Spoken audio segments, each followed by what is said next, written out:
کہ جب حضرت نوح علیہ السلام کشتی بنا رہے تھے تو ایک مومنہ بوڑھی خاتون روز اللہ کے نبی کے پاس اپنی گٹھری لے کر آتی اور کہتی، اے اللہ کے نبی، کشتی کب روانہ ہوگی؟ حضرت نوح علیہ السلام فرماتے، ابھی دیر ہے۔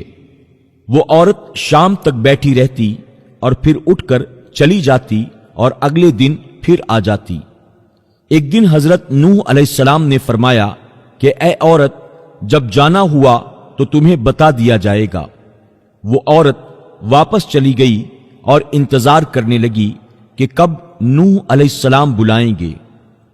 اسی دوران عذاب آیا اور کشتی روانہ ہو گئی، لیکن حضرت نوح علیہ السلام نے اس عورت کو نہ بلایا۔ ظاہری طور پر نوح علیہ السلام کو اس کو بلانا بھلا دیا گیا۔ طوفان نے پوری دنیا میں ہر طرف تباہی مچا دی، اور جو بھی اس کشتی میں موجود تھا بس وہی زندہ رہا۔ جب طوفان تھم گیا تو ایک دن حضرت نوح علیہ السلام کے دل میں محبت اٹھی کہ شہر کو دیکھوں جہاں سے میں چلا تھا۔ جب وہاں آئے اور قریب جا کر دیکھا تو ایک جھوپڑی میں دیا جل رہا تھا۔ حضرت نوح علیہ السلام یہ دیکھ کر چونک گئے کہ روئے زمین پر کوئی ایسا گھر بھی ہے کہ اتنے عظیم طوفان کے بعد بھی جس میں چراغ جل رہا ہے۔ انہوں نے وہاں تکبیر بلند کی۔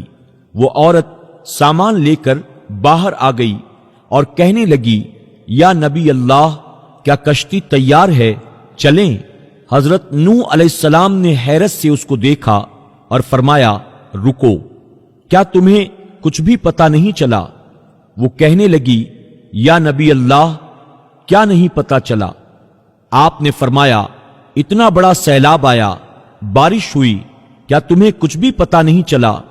بڑھیا کہنے لگی، یا نبی اللہ، بس ایک دن بادل گرجے تھے اور کچھ ہلکی سی پھوہار پڑی تھی۔ حضرت نوح علیہ السلام حیران ہو کر آسمان کی طرف دیکھنے لگے اور کہا، میرے اللہ، یہ کیا ماجرا ہے؟ اللہ تعالیٰ نے حضرت نوح علیہ السلام پر وحی بھیجی کہ اے میرے پیارے نبی، اس عورت کے دل میں چونکہ تمہاری محبت تھی اور تم نے اسے پابند کر دیا تھا، اور چونکہ تمہارا اس سے وعدہ بھی تھا کہ نجات کی کشتی میں اسے لے جاؤ گے، تب جب کہ تم نے اپنا وہ وعدہ پورا نہیں کیا، لیکن اے نوح، میں تو تمہارے وعدے کا ذمہ دار تھا، اس لیے میں نے اس بڑھیا تک عذاب پہنچنے ہی نہیں دیا۔ حضرت سجاد رحمت اللہ تعالی علیہ نے اپنے پاس بیٹھے لوگوں سے فرمایا، اے مومنو، یہ حدیث قیامت تک کے مومنوں تک پہنچانا تم پر واجب ہے۔ انہیں بتا دو کہ جس نے ہم سے محبت کی، قیامت کا عذاب ضرور آئے گا، لیکن جیسے اس بڑھیا کو پتہ نہیں چلا، مومنوں کو بھی پتہ نہیں چلے گا کہ کب قیامت آئی اور کب چلی گئی۔ آپ سے گزارش ہے کہ فیس بک پر ہمارے پیج پیارا دین کو فالو کریں، لائک کریں اور شیئر بھی کریں۔